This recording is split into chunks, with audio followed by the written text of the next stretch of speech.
Bisa, udah. Assalamualaikum warahmatullahi wabarakatuh. Perkenalkan, kami dari kelompok 6. Di sini kami akan membahas tentang akan membawakan chapter 3 ya, chapter 23 yang berjudul Managing Holistic Marketing Organization for the Long Run atau mengelola organisasi pemasaran holistik untuk jangka panjang.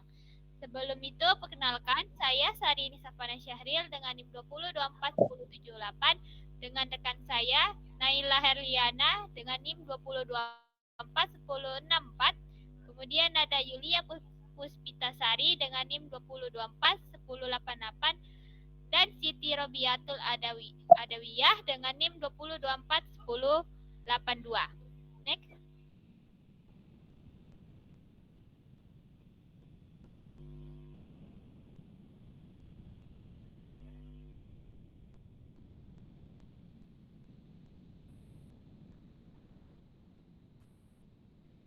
Untuk table of content, di sini kami akan membahas trend in marketing practice, kemudian ada internal marketing organization, kemudian organizing their marketing department, kemudian keempat ada relationship with other department, kemudian ada building a creative marketing organization, lalu marketing CEO, ketujuh ada socially responsibility marketing, kemudian 8 cost related marketing, ke-9 social marketing, ke-10 ada marketing implementation and control, ke-11 the marketing audit, 12 marketing matrix, dan yang terakhir adalah the picture of marketing. Next. Yang pertama, di sini ada managing holistic marketing organization for the long run.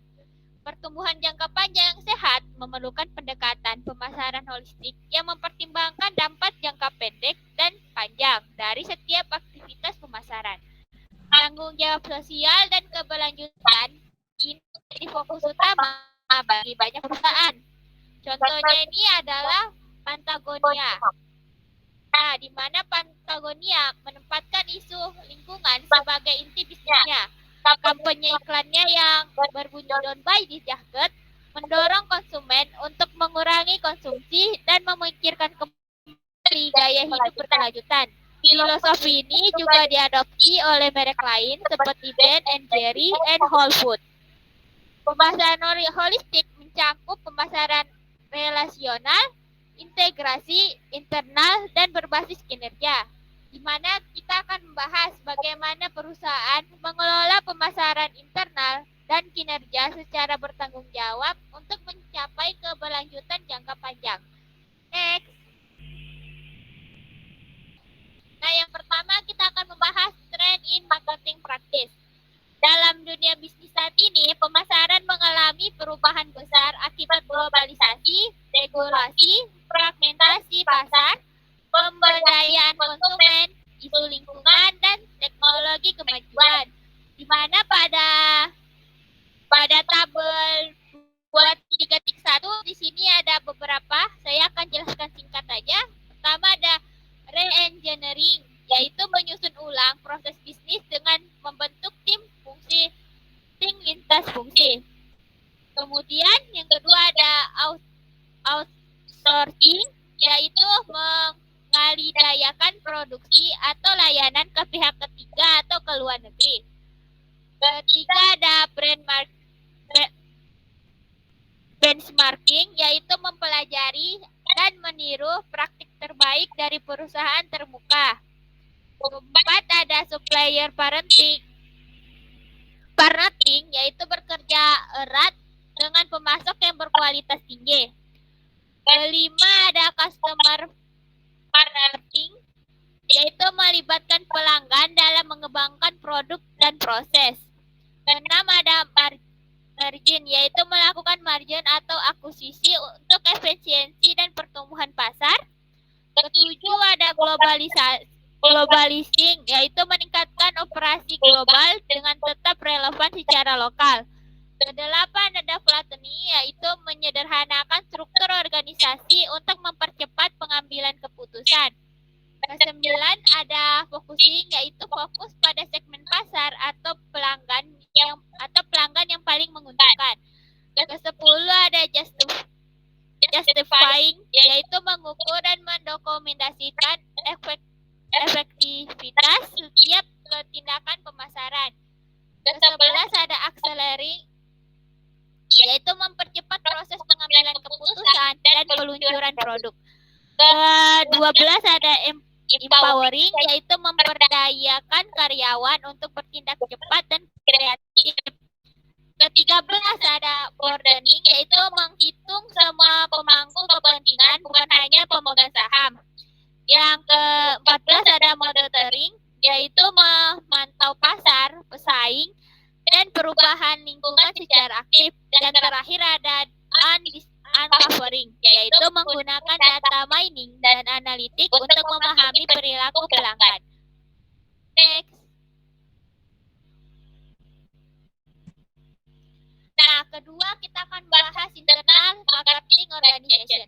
Di era sekarang, setiap bagian perusahaan bisa langsung berinteraksi dengan pelanggan.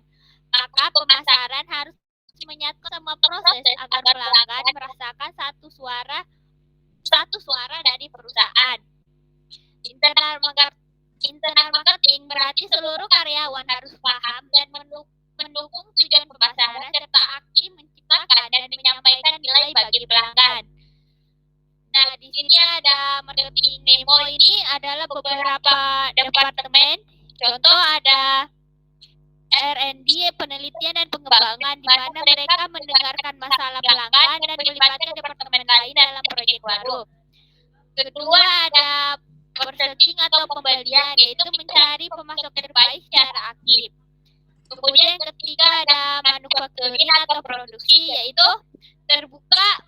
di mana mereka terbuka terhadap kunjungan pelanggan, menyesuaikan proses berdasarkan kebutuhan pelanggan dan fokus pada efisiensi, kualitas tinggi dan ramah lingkungan.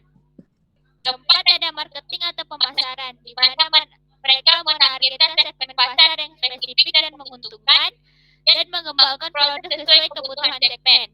Kelima ada sales atau penjualan, yaitu mana departemen ini memahami instruksi pelanggan, memberikan solusi terbaik, bukan janji kosong, dan menjalin hubungan jangka panjang dengan pelanggan.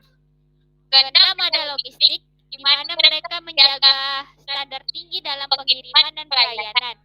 Ketujuh ada accounting atau akuntansi, yaitu memberikan laporan keuangan yang relevan untuk pelanggan. Kedelapan ada finance atau keuangan, yaitu mendukung investasi pemasaran jangka panjang, menyusun paket keuangan sesuai kebutuhan pelanggan, dan cepat memutuskan kelayakan kredit pelanggan. Ke-9 itu public relationship, di mana mereka menyebarkan berita positif dan menangani kritis dengan baik. Lalu mereka juga menjadi juru bicara internal dan eksternal bagi kebijakan yang lebih baik. Nah, yang ke-10 yang terakhir adalah other customer contact template, di mana mereka harus bersikap kompeten, ramah, responsif, dan dapat dipercaya. Next. Nah, yang ketiga kita akan membahas organizing the marketing department. Ini ada 6. Kita akan bahas yang pertama dulu. Yang pertama adalah functional organization, di mana organisasi fungsional membagi tim pemasaran berdasarkan fungsi seperti iklan, pemasaran digital, layanan pelanggan, yang semuanya melapor ke wakil presiden marketing, di mana ini memiliki kelebihan dan kekurangan. Kelebihannya adalah struktur ini sederhana dan mudah dikelola, tapi kekurangannya itu adalah sulit koordinasi antar fungsi, terutama kalau produk dan pasarnya semakin banyak. Di mana nomor picture 23.1 itu, jadi ini di mana yang paling atas itu wakil presidennya yang menaungin atau bawahannya atau anggotanya itu adalah manajer pemasaran lainnya. Next. kedua ini ada geography organization. Struktur organisasi geografis ini membagi tim pemasaran berdasarkan wilayah seperti nasional, regional, zona, distrik, hingga area dengan manajer di setiap level untuk mendukung pemasaran yang memiliki karakteristik berbeda di setiap wilayah. Next. Yang ketiga ada product or brand management organization, di mana organisasi ini dibagi berdasarkan produk atau merek. Contohnya manajemen produk, manajer kategori produk. Di mana fokus utama dari organisasi ini itu mengembangkan strategi produk dan adanya pengawasan terhadap kinerja produk. Kelebihannya yaitu mereka fokus pada produk, lalu responsif terhadap perubahan pasar. Kekurangannya memiliki biaya yang tinggi, adanya keterbatasan otoritas manajer produk, dan cenderung berfokus pada jangka pendek. Next. Ini gambarnya untuk produk or brand manager. Next. Ini ada alternatif pendekatan dalam produk manajemen. Yang pertama ada produk tim, yang mana tim lintas fungsi yang khusus menangani satu produk. Kemudian ada kategori manajemen, yaitu fokus pada pengelolaan kategori produk secara menyeluruh, bukan per produk. Contoh perusahaan yang menggunakan yaitu P&G dan General Mills. Next.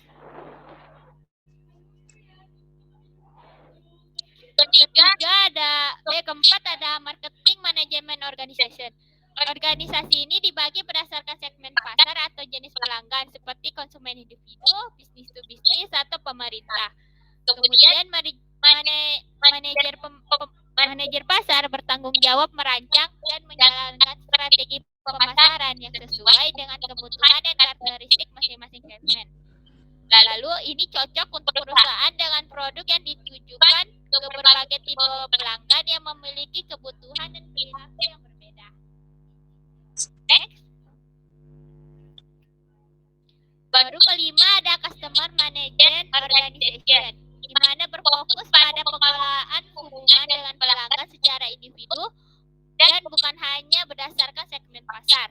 Ini bertujuan untuk memahami dan memenuhi kebutuhan unik setiap pelanggannya dan cocok untuk bisnis yang melayani pelanggan dengan kebutuhan kompleks dan spesifik seperti di sektor B2B, layanan premium, dan solusi khusus. Next. Nah, yang terakhir ada yang keenam yaitu metric management organization, di mana ini menggabungkan struktur berdasarkan produk dan pasar secara bersamaan. Kemudian memberikan fleksibilitas tinggi dalam pengelolaan, namun cenderung kompleks dan mahal. Ini juga menimbulkan tantangan dalam hal otoritas dan koordinasi antara manajer produk dan manajer pasar yang bisa tumpang tindih.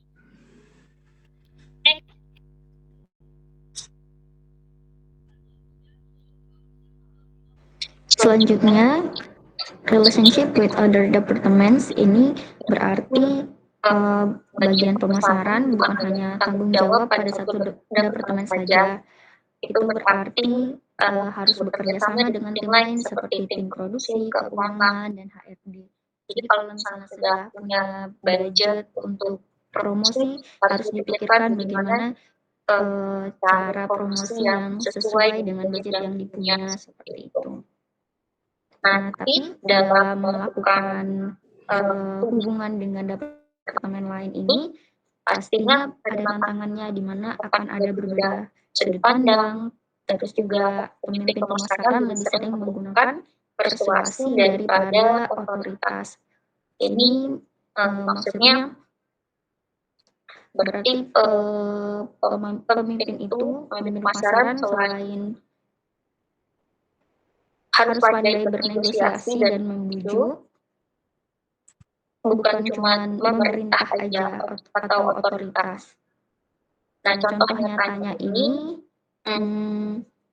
kayak beberapa konten di TikTok atau di Instagram yang dia pemimpinnya itu juga ikut masuk dalam konten-kontennya. Kayak ada CEO Parfum yang cukup terkenal, saya lupa tuh laki-laki namanya siapa, tapi dia sering banget masuk dalam konten pemasaran di sosial media kayak di Instagram ataupun Facebooknya.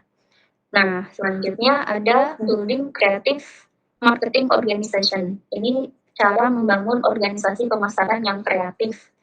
Yang pertama, ada membangun struktur perusahaan yang mendukung orientasi pasar. Mendukung orientasi pasar ini maksudnya berarti mereka fleksibel dan bisa menyesuaikan sama tren yang ada. Jadi selalu ada biasanya dalam tren itu ada tim yang menganalisis tren apa yang sedang naik dan terus gimana caranya mereka menyesuaikan promosinya ini sesuai dengan tren yang sedang berlaku. Yang kedua, mengorganisir bisnis berdasarkan segmen pelanggan, bukan produk. Ini berarti fokus ke kebutuhan pelanggan, bukan hanya ke produk yang dijual. Jadi hanya skincare kayak Emina gitu, misalnya Emina kan fokusnya banyak ke remaja gitu, remaja yang baru mau mulai pakai skincare. Nah, selain itu ternyata Emina juga punya produk yang nggak cuma untuk remaja aja, tapi ada yang orang-orang yang memang sudah terbiasa pakai skincare seperti itu. Jadi dia membagi promosinya itu berdasarkan segmen pelanggan. Kalau misalnya remaja berarti kontennya harus seperti ini, promosinya harus seperti ini, seperti itu. Yang ketiga, memahami pelanggan melalui riset baik secara kualitatif dan kuantitatif. Jadi ini pemasaran harus rajin cari tahu apa yang disukai pelanggan, bisa saja dari survei, polling, atau baca komentar netizen. Kadang juga kita pernah mungkin merasa kayak lagi ngecek apa gitu di HP, misalnya di search nyari produk sepatu, tiba-tiba nanti di e-commerce muncul tuh kayak referensi sepatu seperti itu karena ternyata ada hubungan di beberapa situs itu yang dia bisa membeli informasi pribadi kita, kayak misalnya daftar pencarian seperti itu untuk dijual ke e-commerce seperti itu. Jadi mereka bisa melihat kita perilaku atau kebiasaannya itu atau sekarang ini sedang butuh apa, sedang ingin apa. Jadi kadang juga mereka bekerja sama dengan situs-situs yang mengakses data pribadi kita.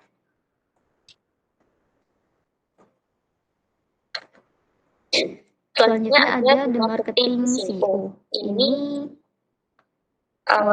CEO itu kepanjangan dari Chief Executive Officer. Nah, di sini CEO yang bijaksana harusnya selain memimpin perusahaan, dia juga harus membangun strategi yang berorientasi pada pasar.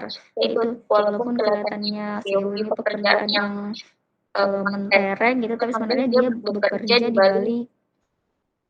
balik layar gitu, gimana caranya supaya promosinya ini tetap sejalan dengan kebutuhannya pelanggan. Nah, di sini langkah-langkah yang dilakukan CEO itu ada pertama fokus pada pelanggan dan membangun budaya pemasaran internal. Maksudnya CEO itu harus jadi teladan dan mendengar semua pelanggan dan menanamkan semangat ke semua tim. Jadi kayak misalnya contohnya Gojek, itu ada CEO Gojek, dia sering muncul di media membahas inovasi berdasarkan masukan driver dan customer. Selain itu, yang membentuk tim lintas fungsi ini kayak contohnya di Shopee, ada tim marketing, kerja bareng tim IT, bikin fitur live shopping, dan ada game-game seperti itu. Kalau misalnya mendatangkan konsultan eksternal, ini contohnya ada dari Avoskin. Jadi dia sering kerjasama dengan pakar marketing digital untuk optimasi iklan mereka. Selanjutnya, langkahnya ada menyelaraskan sistem perusahaan dengan orientasi pelanggan. Ini maksudnya sistem di perusahaan diubah supaya semua karyawan itu termotivasi memahami pelanggan. Jadi bukan cuma CEO-nya aja tadi tuh yang paling harus tahu gimana pelanggan. CEO kan kalau misalnya ke pelanggan itu jauh ya rentetannya. Nah, jadi struktur-struktur di bawah CEO itu juga harus tahu bahwa penting sekali untuk perusahaan itu selaras dengan orientasi pelanggan. Caranya ada mengubah sistem pengukuran dan penghargaan. Kinerja karyawan diukur bukan hanya dari target penjualan, tapi juga kepuasan pelanggan. Misalnya Tokopedia punya penghargaan internal untuk karyawan dengan kontribusi terbaik dalam customer experience. Selain itu juga merekrut talenta pemasaran yang kuat. Kayak banyak sekarang brand-brand atau produk-produk skincare itu yang dia pakai influencer, bahkan juga dari luar negeri. Shopee undang Shopee itu waktu itu Blackpink ya kalau nggak salah. Nah, itu juga jadi apalagi kalau skincare tuh banyak banget yang adopsi atau mengundang influencer untuk kolaborasi, bahkan sampai ke mancanegara. Selanjutnya yang ketiga itu membangun program-program pelatihan pemasaran internal. Jadi selain cuma disuruh kerja aja, mereka juga dikasih pelatihan biar tahu cara kerja yang terbaiknya itu gimana. Menyediakan training rutin agar tim selalu update ilmu marketing. Seperti itu. Nah, langkah yang keempat ini membangun sistem dan budaya organisasi yang mendukung. Yang pertama ada mengimplementasikan sistem perencanaan pemasaran yang modern. Jadi mereka tuh pakai tools atau merancang bagaimana mereka nantinya bekerja. Jadi misalnya pakai CRM seperti itu, jadi ada tools digital marketing yang biasanya mereka pakai. Kalau misalnya teman-teman sering lihat iklan kayak Revoyu seperti itu, mengadakan program penghargaan pemasaran tahunan. Ini supaya tim itu termotivasi untuk membuat ide baru dan mereka terlatih untuk berpikir kreatif seperti itu dan menghasilkan ide-ide yang nantinya bisa dikembangkan harapannya. Mengalihkan fokus dari struktur departemen ke proses dan hasil. Ini tidak berarti setiap divisi itu walaupun kolaborasi antar lintas tim, tapi nggak kaku gitu. Jadi mereka memang terlatih untuk kerjasama meskipun dari departemen atau divisi yang berbeda. Selanjutnya, memberdayakan karyawan. Ini berarti dari manajer itu memberikan kepercayaan kepada karyawannya ini untuk memberi masukan, misalnya memberi ide, dan mereka juga mewadahi ide tersebut, bukan cuma didengar aja, tapi dipertimbangkan. Nah, ini contohnya kayak banyak ide konten TikTok brand lokal itu lahir dari staff-staff yang dari marketing yang junior, kayak gitu. Nah, jadi kesimpulannya ini CEO bukan cuma mimpin di kantor aja, tapi juga jadi role model dalam menanamkan budaya yang modern, seperti itu. Selanjutnya,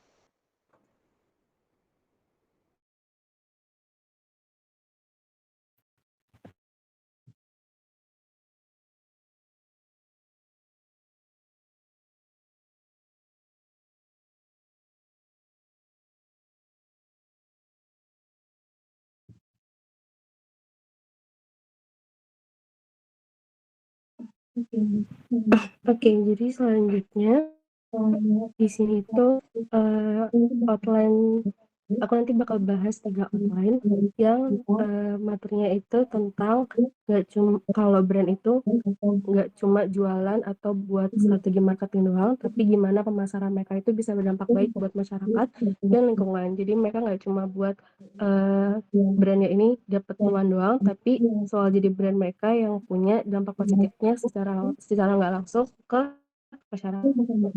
Jadi yang pertama itu di socially responsible marketing atau pemasaran yang bertanggung jawab sosial. Jadi ini tuh tentang kayak pasti kita pernah kan mau beli suatu brand itu karena brand itu kayaknya aware gitu sama isu yang lagi happening sekarang. Misalnya dia lagi aware sama lingkungan, kesehatan atau komunitas atau apapun yang lagi happening sekarang kan pasti kita pernah ya jadinya kayak mikir oh dia ini dukung ini nih, jadi kita mau ngerasanya trusted aja gitu sama brand ini gitu. Socially responsible marketing ini sendiri punya komponen yang pertama legal behavior atau perilaku hukum. Ini itu tentang suatu brand artinya nggak boleh melanggar peraturan, semisal nggak boleh pakai bahan berbahaya atau izin usaha mereka lengkap gitu. Yang kedua ethical behavior atau perilaku etis. Itu tentang meskipun nggak ada aturannya, brand tetap harus memilih buat mereka jujur dan adil dan nggak manipulatif sama brand mereka sendiri. Terus yang ketiga social responsible behavior atau perilaku bertanggung jawab sosial, di mana brand ini mikir panjang gimana dampaknya ke masyarakat, ke apa namanya ke dunia gitu. Boleh next. Di sini contohnya ada yang dari luar negeri itu di brandnya Timberland. Dia itu brand sepatu yang aware sama lingkungan sepatu. Jadi di label sepatunya mereka tuh ada nutrisi lingkungan dan mereka juga udah nanam jutaan pepohonan gitu. Kalau yang di Indonesia itu kayak brandnya Lifebuoy, dulu tuh dia buat kampanye cuci tangan buat anak-anak sekolah gitu. Jadi sabunnya kayak cuma buat bersih-bersih doang tapi ngajarin hidup sehat kan. Ya secara nggak langsung kita jadinya beli dan pakai brand itu gitu. Boleh next. Selanjutnya di sini cause related marketing atau pemasaran berbasis tujuan sosial. Kalau kita ngomongin ini itu dia strategi yang kita beli produk nih, tapi secara nggak langsung kita ikut berdonasi buat tujuan sosial. Jadi kita dapat produknya, tapi secara langsung kita ternyata bermanfaat gitu buat orang lain. Jadi suatu brand itu ngajak pelanggan buat sama-sama beli, tapi tetap ada unsur jualannya gitu. Bedanya pelanggan juga ikut nyumbang lewat pembelian itu. Contohnya itu ada di Indonesia namanya brand Kula atau brand kosmetik itu. Dia itu brand lipstick lokal, jadi tiap bulan mereka punya campaign sosial yang beda-beda. Pas itu mereka udah campaign tentang Palestina, anak berkebutuhan khusus, stray cat, sama kayak terumbu karang gitu. Nah benefitnya kalau dari konsumen yang beli, mereka dapat kayak keychain gitu loh. Tuh. Yang temanya sesuai sama campaign di bulan itu. Kalau Palestina nanti ada keychainnya bendera Palestina, terus kalau semisal terumbu karang di keychainnya ada terumbu karangnya juga gitu. Boleh next. Nah, contohnya kalau dari luar itu ada di produk Red. Sebenarnya kalau produk Red itu nggak cuma Apple doang, tapi di Starbucks juga ada, atau brand besar lainnya juga ada yang produknya tuh ada berlogo merah atau tulisan produk Red. Nah, sebagian hasilnya itu disumbangin buat Global Fund untuk melawan HIV/AIDS. Jadi kalau di Apple itu seri-series iPhone yang warna merah itu di belakangnya pasti ada tulisan produk Red. Nah itu tuh secara nggak langsung ya pelanggan selain emang suka warna merah itu, tapi secara nggak langsung buat nyumbangin ke HIV atau AIDS gitu. Tapi cause related marketing ini harus diperhatiin juga sama campaign-nya itu apa, brand kita sendirinya itu apa gitu. Kasus yang gagalnya itu pas itu KFC pernah buat campaign tentang kanker payudara. Mereka buat itu tuh for the cure. Mereka kayak sumbangin sebagian penjualan bucket ayamnya mereka tadi buat kanker payudara. Tapi kan kita semua tahu kalau KFC itu ayamnya tinggi lemak, terus ya nggak sehat gitu kan. Padahal kan itu justru ningkatin resiko kanker ya. Jadi orang tuh bakal jadi bingung, wah ini kan brandnya apa tapi malah nyumbang. Padahal dia penyumbang masalahnya, tapi dia malah buat campaign itu gitu. Intinya cost marketing itu harus tulus dan relevan sama produk kita. Boleh next. Selanjutnya di social marketing atau pemasaran sosial. Jadi kalau cost marketing tadi itu masih jualan, social marketing itu beda total. Mereka nggak ada jualan, nggak cari untung juga. Fokus utamanya itu untuk mengubah perilaku masyarakat untuk kebaikan bersama. Biasanya ini tuh dilakuin sama pemerintah atau organisasi non-profit gitu, atau LSM. LSM itu lembaga swadaya masyarakat yang independen gitu loh, yang bantu masyarakat. Jadi nggak dari non-profit lah pokoknya. Gitu. Contohnya itu ada di WHO. Kita semua tahu WHO, World Health Organization, itu kan mereka campaign-nya paling gede. Mereka pasti pernah ngajarin dehidrasi oral ke masyarakat Honduras yang berhasil nurunin kematian bayi karena diare. Terus juga ada campaign-nya WWF atau World Wide Fund for Nature. Mereka pasti itu collab sama Coca-Cola yang kampanye itu pelestarian beruang kutub dan edukasi soal perubahan iklim gitu.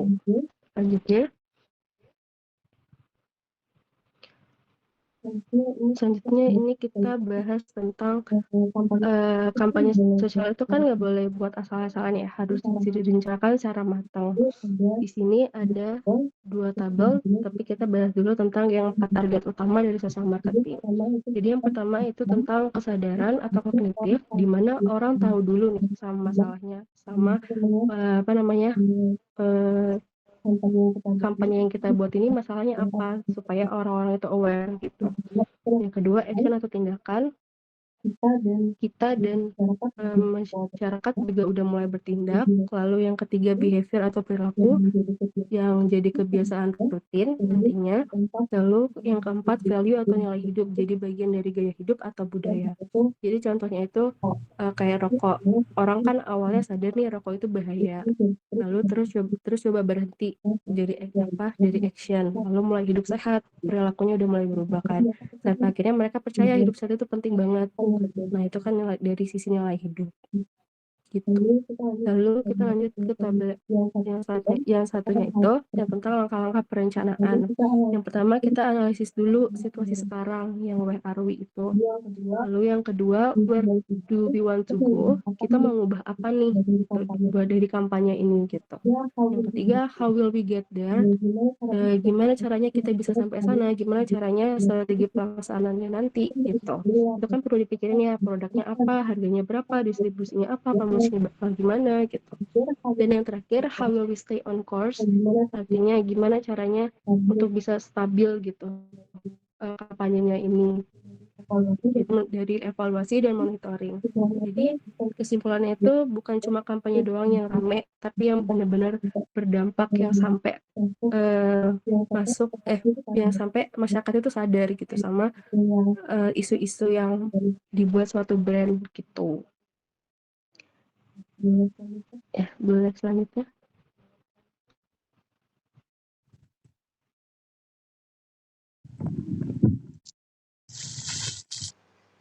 Ya, selanjutnya izin masuk. Nah, jadi selanjutnya gimana sih cara implementasikan pemasaran dan juga bagaimana kontrolnya. Nah, di sini pada implementasi pemasaran itu di mana menerjemahkan dari proses strategi pemasaran yang menjadi tindakan nyata di lapangan. Nah, contohnya yang dilakukan oleh Gojek, yang dimana dia mengembangkan fitur Go Greener sebagai bagian dari strategi sustainability, yang dimana ini sebagian dari bahan strategi keberlanjutan, yang dimana fitur ini dia memfasilitasi pelanggan untuk mendukung program penanaman pohon, lalu bagaimana mengakses info gaya hidup ramah lingkungan, dan juga bagaimana dia mengimplementasikan melalui kerjasama dengan NGO, juga dia berintegrasi melalui teknologi di aplikasinya, serta bagaimana dia melakukan kampanye edukasi yang didukung oleh sistem marketing research management atau MRM, yang dimana itu untuk mengelola aset digital, anggaran, dan pelaporan performa kampanye secara real time. Jadi di mana pada intinya itu dia strategi hanya akan berhasil jika diimplementasikan dengan baik dan juga melibatkan koordinasi antar departemen dan juga eksekusi di lapangan. Nah, selanjutnya di sini ada marketing control, yang dimana bagaimana proses untuk mengontrol tadi implementasi di pemasaran. Nah, di sini ada beberapa karakteristik di tabel, yang dimana mungkin salah satunya yang bisa saya bacakan, yaitu the company select target markets in which it enjoys superior advance and exit or avoid market where it's running weak. Nah, jadi maksudnya di situ yang dimana perusahaan memilih pasar sasaran di mana dia menikmati keunggulan yang unggul dan keluar atau menghindari pasar di mana secara interaksi lemah. Jadi maksudnya di sini perusahaan itu bisa memilih pasar sasaran yang dimana dia dari target pemasarannya itu bisa menikmati dari keunggulan yang kita keluarkan begitu. Dan seperti dia bilang di sini kalau menghindari yang dimana dari perusahaan kita itu bisa mengelemahkan kita begitu. Nah, itu mungkin salah satunya. Boleh di next.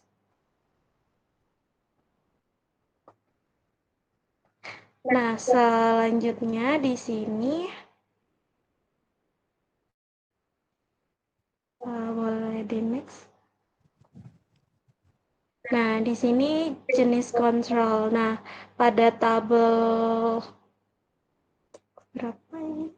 23.6 yang dimana ada tipe kontrol pemasaran, yang dimana itu mencakup annual plan control, yang dimana di situ memastikan target tahunan tercapai melalui sales, market share, dan juga rasio biaya. Nah, yang kedua itu profitability control, yang dimana dia mengukur keuntungan per produk pelanggan, kanal distribusi, dan lain sebagainya. Nah, selanjutnya di sini tuh yang ketiga ada efisiensi kontrol. Dia itu meningkatkan efisiensi dari tenaga penjualan, promosi, distribusi. Yang keempat, strategi kontrol, yaitu evaluasi periodik strategi pemasaran melalui audit dan review keberlanjutan. Jadi yang keempat itu dia mengevaluasi strategi yang telah dia lakukan dan bagaimana review keberlanjutannya. Di sini yang selanjutnya tabel 23.5, bagaimana kontrol proses itu berjalan. Di antaranya yang pertama itu ada goal setting. Nah, goal setting ini dia itu dalam tahap penetapan tujuan perusahaan, menentukan target seperti volume penjualan, pangsa pasar, dan lain sebagainya. Nah, contohnya ini semisalnya Tokopedia ingin meningkatkan jumlah pengguna aktif bulanan sebesar 20%. Nah, jadi dia jelas apa target yang pengen dia capai gitu. Nah, yang kedua, di situ ada performance measurement, yang dimana dia mengukur apa yang terjadi, misalnya melihat hasil peningkatan pengguna. Jadi pada tahap ini kinerja aktual itu diukur berdasarkan data, bisa berupa penjualan, engagement, konversi, dan lain sebagainya. Dan contohnya dari Tokopedia tadi itu dapat menemukan terjadi 10% peningkatan. Nah, yang ketiga itu evaluasi penyebab penyimpangan antara target dan realisasi. Nah, apa yang menyebabkan gap tersebut? Contohnya, semisalnya ditemukan bahwa kampanye promosi tidak menjangkau Gen Z yang merupakan target utama. Nah, yang keempat itu corrective action, yang dimana dia tahap penyesuaian. Nah, apakah strategi ini diperbaiki atau perlu disesuaikan untuk kembali ke jalur yang sesuai dengan tujuan. Nah, contohnya Tokopedia lagi dia merancang ulang kampanye dengan format video pendek di TikTok untuk menjangkau Gen Z. Seperti itu. Boleh next.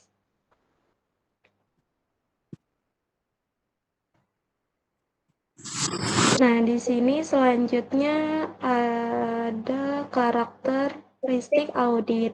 Ada 4. Jadi audit pemasaran ini adalah evaluasi menyeluruh dan sistematis untuk mengidentifikasi masalah dan juga peluang. Pasti kalau ada masalah, tentu juga ada peluang. Nah, pada karakteristik audit ini, yaitu pertama ada komprehensif, meliputi seluruh elemen pemasaran, jadi bukan hanya titik pada masalah aja. Nah, yang kedua itu ada sistematis, yang dimana dilakukan secara terstruktur dan juga objektif. Nah, jadi pada marketing audit ini, dia itu terurut. Dan yang ketiga dia independen. Maksudnya independen ini maksudnya melibatkan pihak eksternal atau luar.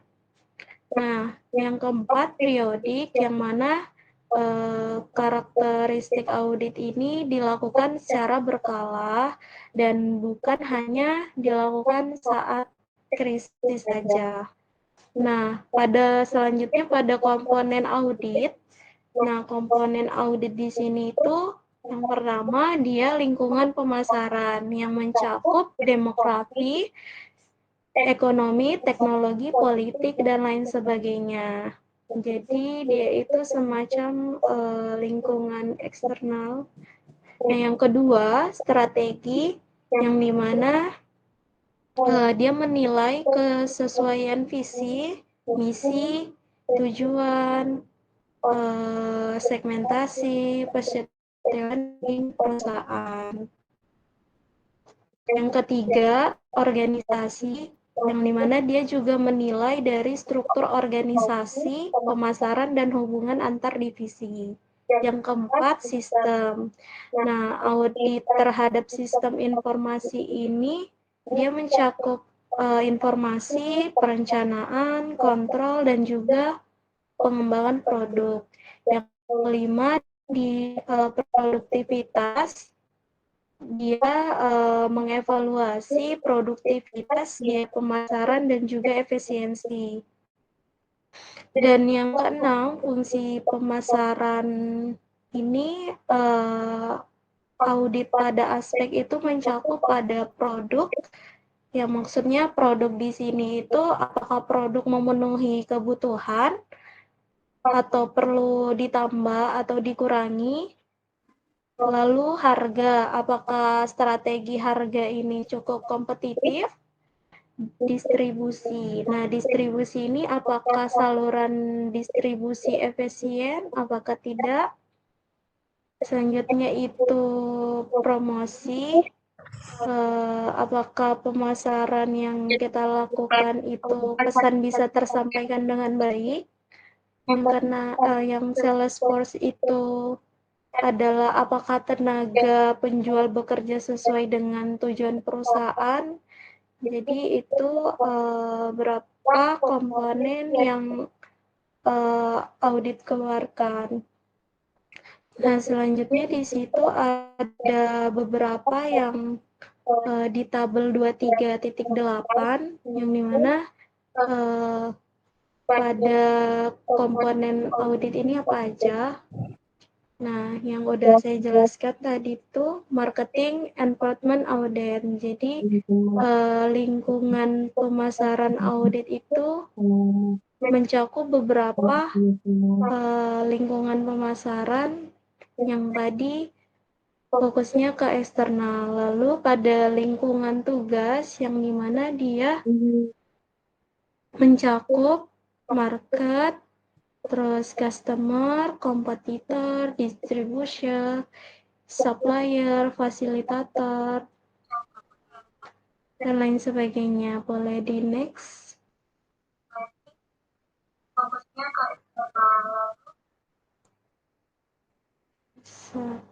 Nah, selanjutnya ini lanjutan yang dari sebelumnya tadi.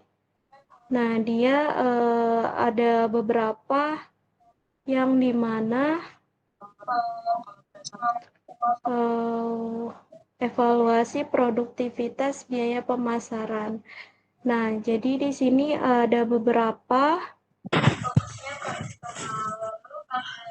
ada marketing strategi audit, terus lalu ada marketing organization audit, lalu marketing system audit, marketing productivity audit, dan lain sebagainya yang sudah tadi saya jelaskan di slide sebelumnya. Lalu boleh di next.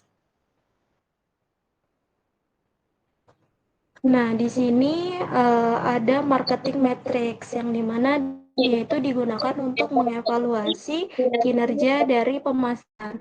Nah, apa aja sih kategori matrix? Nah, di sini ada 5 kategori matrix. Satunya lupa saya tambahkan. Jadi yang pertama itu ada satu sales matrix yang dimana dia itu mencakup tentang pertumbuhan penjualan, lalu market share, kontribusi produk baru. Yang kedua dia customer metric yang dimana dia mencakup evaluasi dari kepuasan pelanggan, lalu current shelfie, retention rate, bagaimana dia ini melakukan sejauh mana dari pelanggan puas terhadap produk kita. Nah, selanjutnya cost communication matrix itu ada brand awareness, JRP, lalu respon rate. Nah, yang keempat itu distribusi matrix yang dimana jumlah outlet, lalu out of stock, dan self share. Nah, boleh dilanjut.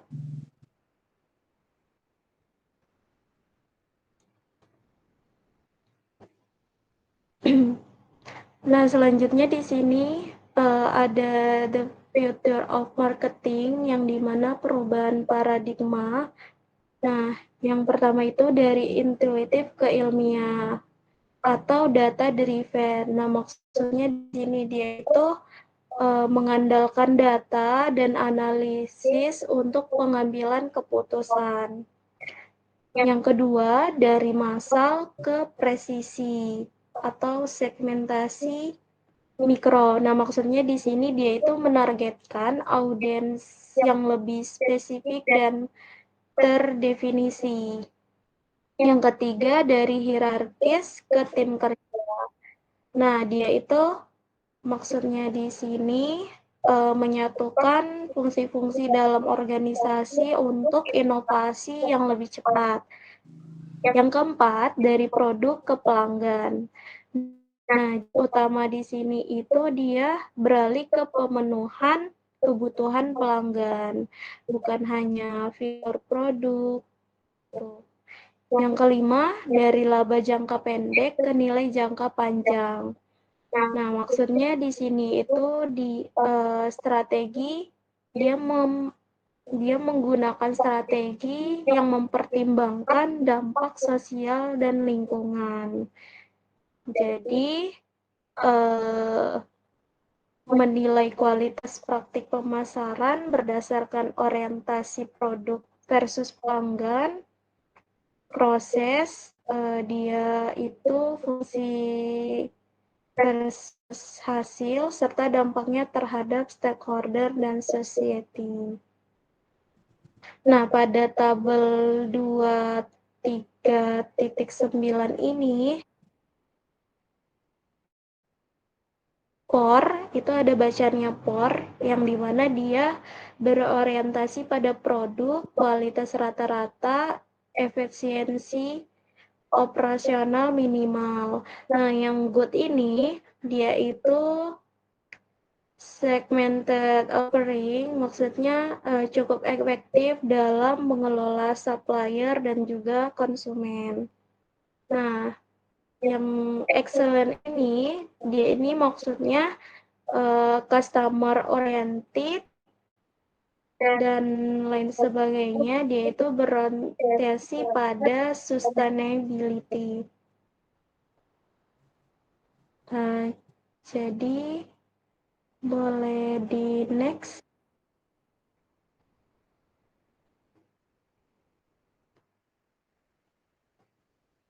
Habis.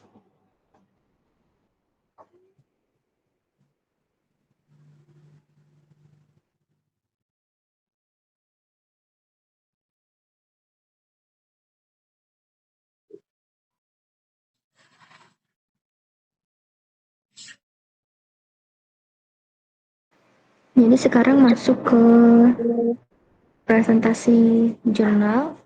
Di sini judul dari artikel ilmiah yang dipresentasikan yaitu Holistic Marketing, Integrated Marketing, and Relationship Marketing Impact to Marketing Performance. Ini artinya pemasaran yang terintegrasi dan hubungan antara hasil pemasaran dengan performa pemasaran.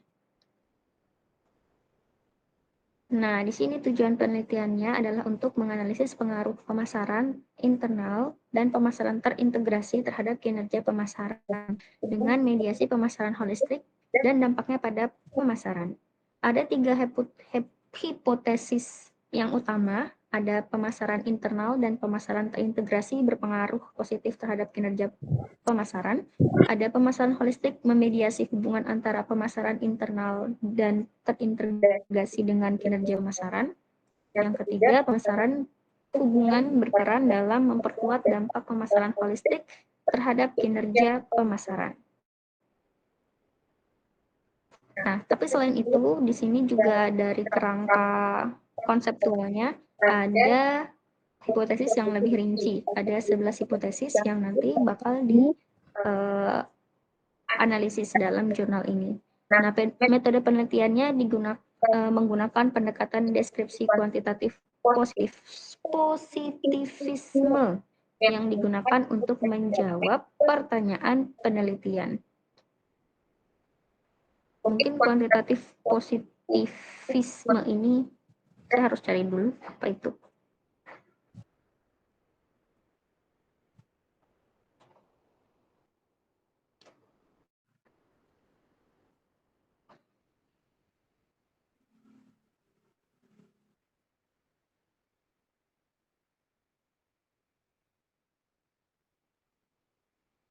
Jadi ternyata kuantitatif positivisme adalah pendekatan penelitian yang menggabungkan antara pengumpulan data berupa angka dan juga paradigma ilmiah yang percaya bahwa kebenaran harus didasarkan pada fakta pengamatan nyata dan dapat diuji secara objektif.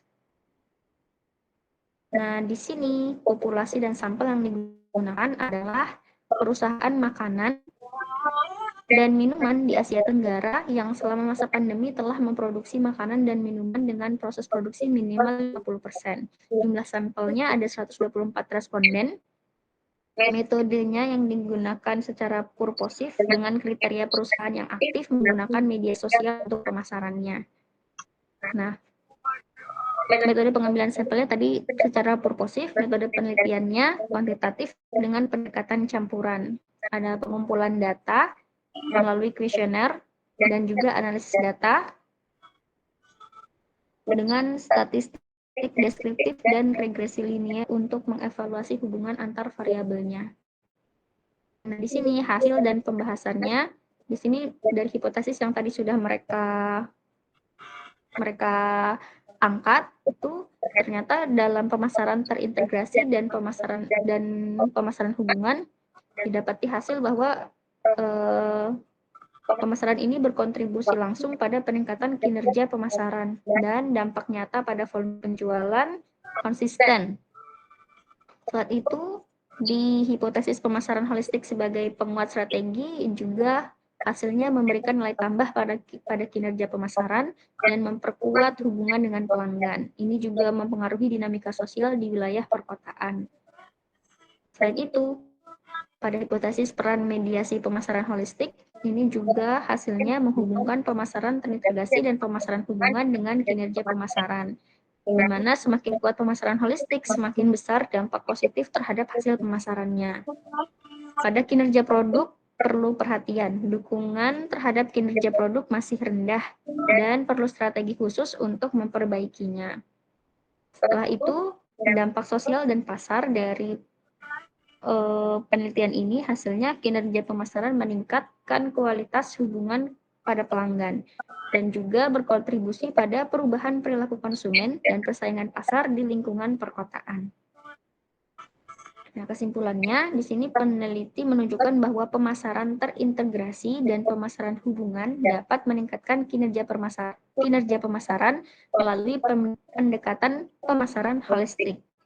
Pemasaran holistik tidak hanya memperbaiki kinerja pemasaran, tapi juga memperkuat pemasaran internal dan mempengaruhi aspek sosial di wilayah perkotaan.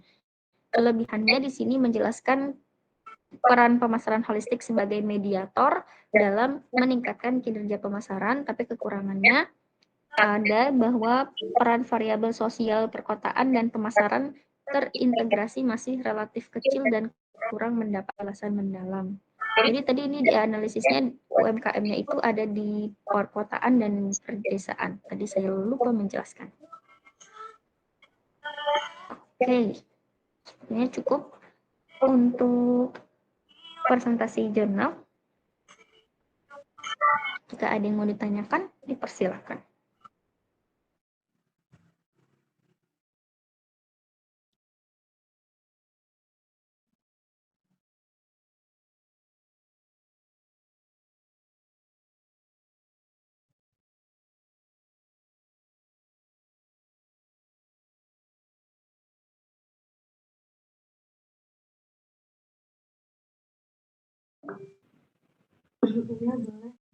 Iya boleh Syakira. Izin bertanya ya, tadi kayaknya di materi dasar ini deh. Kalau misalnya kita di suatu perusahaan itu kan pasti departemennya nggak cuma departemen pemasaran, juga departemen lain di perusahaan. Nah, tantangan terbesar di dalam kita itu membangun hubungan antara departemen pemasaran dengan departemen lainnya dalam satu perusahaan itu. Terima kasih.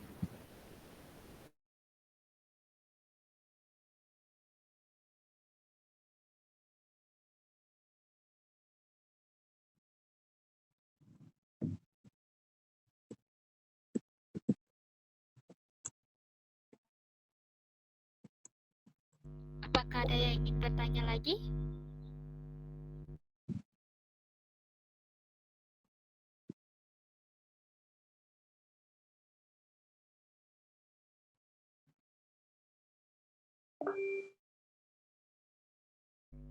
Silakan Tiara.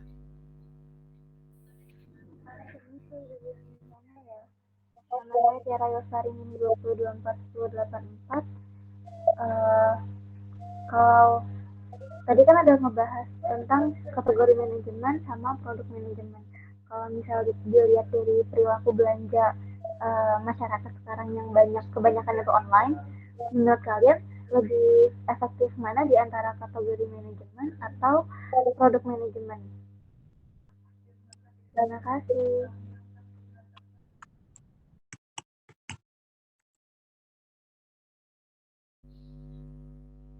Di sini saya akan menjawab pertanyaan dari Saki, yaitu apa tantangan terbesar dalam membangun hubungan antara departemen pemasaran dengan departemen lainnya. Nah, tantangan terbesarnya itu adalah sudut pandang antar departemen, di mana departemen pemasaran lebih mengandalkan persuasif dibandingkan dengan otoritas. Contoh lainnya itu seperti ini, perbedaan fokus kerja, di mana departemen pemasaran berfokus pada konsumen dan kebutuhannya, sedangkan untuk contohnya departemen keuangan itu berfokus pada pengendalian biaya. Akibatnya kedua departemen tersebut sulit untuk menyatukan tujuan.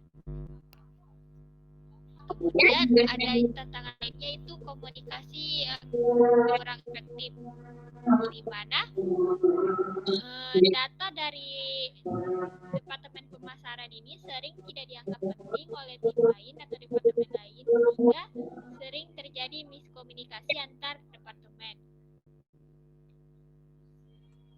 Nah, dalam pemasaran logistik ini semua departemen harus bekerja dalam satu tim, sehingga untuk mengatasi tantangan tersebut itu kita perlu kolaborasi dan membangun tim lintas fungsi, lalu berfokus pada kepuasan pelanggan bersama dan membuat sistem insentif yang menyatukan tujuan antar tim. Apakah terjawab atau mungkin kurang jelas atau mau dilanjut? Sudah jelas banget solusinya juga. Makasih. Terima kasih.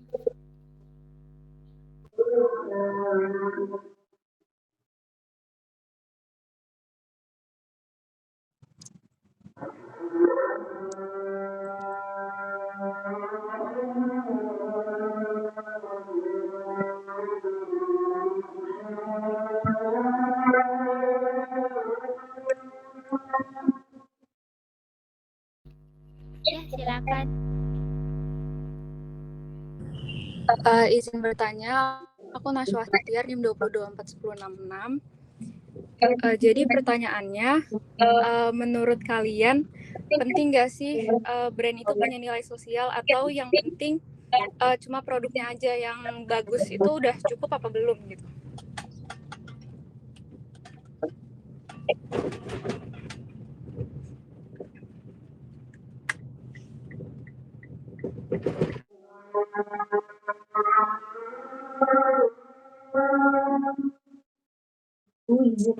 Aku izin menjawab yang pertanyaan Nazwa tadi. Jadi kalau ditanya penting nggak sih brand itu punya nilai sosial atau enggak, atau yang penting produknya bagus aja itu udah cukup. Jawabannya sih sebenarnya beda-beda ya tiap orang.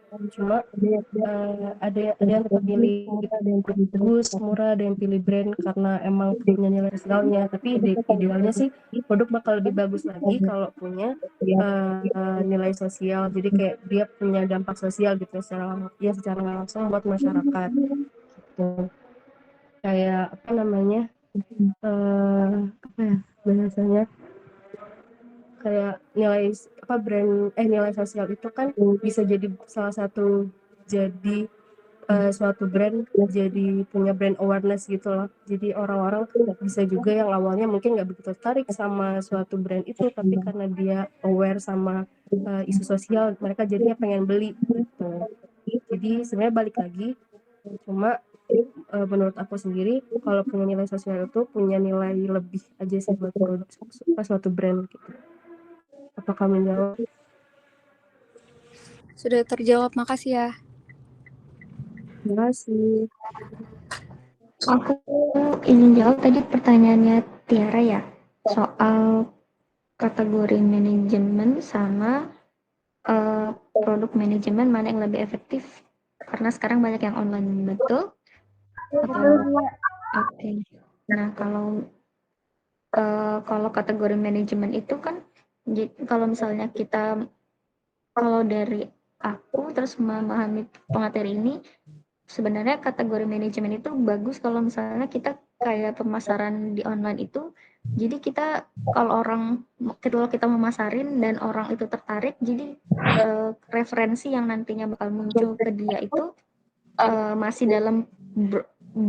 dalam kategori yang sudah kita atur, jadi mereka nggak cari produk lain, jadi masih dalam kategori itu. Kalau dari aku sih lebih utama itu bagus kategori manajemen, tapi juga bisa tergantung sama kebutuhannya. Kalau misalnya konteksnya di belanja online, kan kalau konsumen tuh nggak cuma cari satu produk, tapi bandingin beberapa produk sekaligus dalam satu kategori. Nah, kalau di e-commerce kan produknya tuh sering banget masuk dalam kategori-kategori tertentu. Kalau misalnya buka toko ada kategori-kategorinya, terus pilihannya itu banyak dari produknya. Nah, itu konsumen bisa gampang cari alternatifnya dan juga dapat rekomendasi barang yang serupa. Jadi kalau misalnya di online, kategori manajemen cenderung lebih efektif. Apakah cukup terjawab? Terjawab dia, terima kasih ya. Terima kasih kembali pertanyaannya.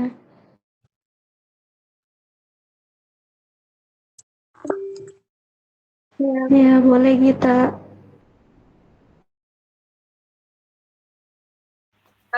Perkenalkan, nama saya Sagita Satemingrum dan NIM 2024174. Jadi kan di dalam bisnis itu perusahaan tuh nggak hanya fokus pada keuntungan aja ya, tetapi juga harus memperhatikan dampak masyarakat dan lingkungannya. Nah, pendekatan yang menekankan etika, nilai, dan tanggung jawab sosial itu kan perusahaan itu dituntut ya, baik secara hukum, moral, dan peduli lingkungan. Nah, menurut kalian, mana sih yang paling penting untuk dijadikan dalam bisnis taat hukum, etis, atau peduli sosial? Atau bisa semuanya? Jelaskan alasannya gitu. Terima kasih.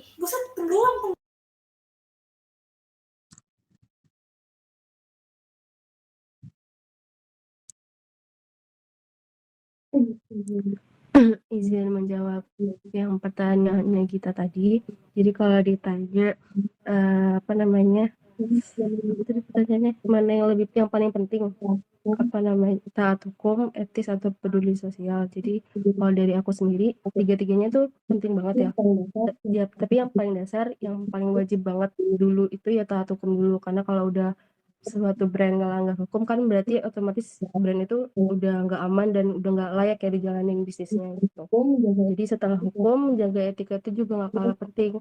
Soalnya kadang sesuatu brand itu bisa dikatain legal tapi belum tentu etis gitu. Kayak misalnya minuman yang manis banget, yang berlebihan. Maksudnya kita semua tahu gitu kalau berjual produk yang minumannya gulanya itu berlebihan banget gitu. Ya mungkin legal, tapi kalau misal tanpa edukasi, tanpa langsung dijual secara secara langsung dijual ke apalagi ke anak-anak tanpa edukasi kan pasti kurang etis juga kan ya gitu. Terus kalau peduli sosial itu kayak level selanjutnya lah. Jadi kalau brand udah taat hukum, udah etis juga, terus dia juga aktif bantu masyarakat atau lingkungan, berarti baru brand itu menurut aku dikatakan layak gitu untuk dia bisa jual ke masyarakat. Jadi menurut aku taat hukum itu kayak fondasinya brand gitu loh. Karena menurut aku kalau udah taat hukum berarti nanti dia setelahnya pasti bakal berjalan lancar gitu. Jadi nggak bisa pilih salah satu sih, kayak berarti kalau taat hukum nanti pasti akan secara nggak langsung edukasi, nilai sosialnya atau peduli sosialnya pasti bakal berjalan dengan baik juga gitu. Mungkin itu aja sih, apakah menjawab? Baik, terima kasih Yulia. Makasih.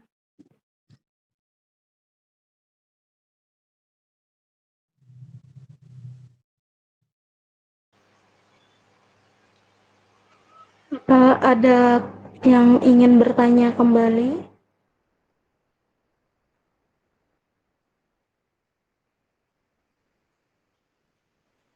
Sepertinya udah cukup ya.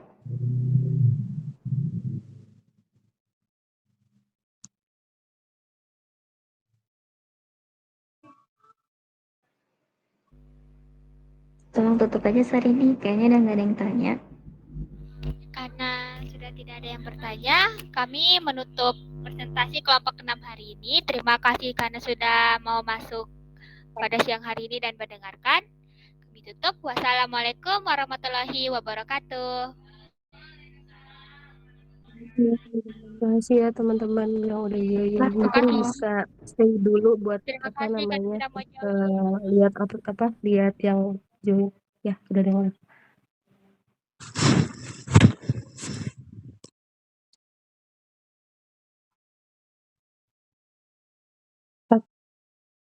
Oke, udah boleh di live aja teman-teman. Terima kasih ya sekali lagi buat waktunya. Terima kasih. Terima kasih teman-teman.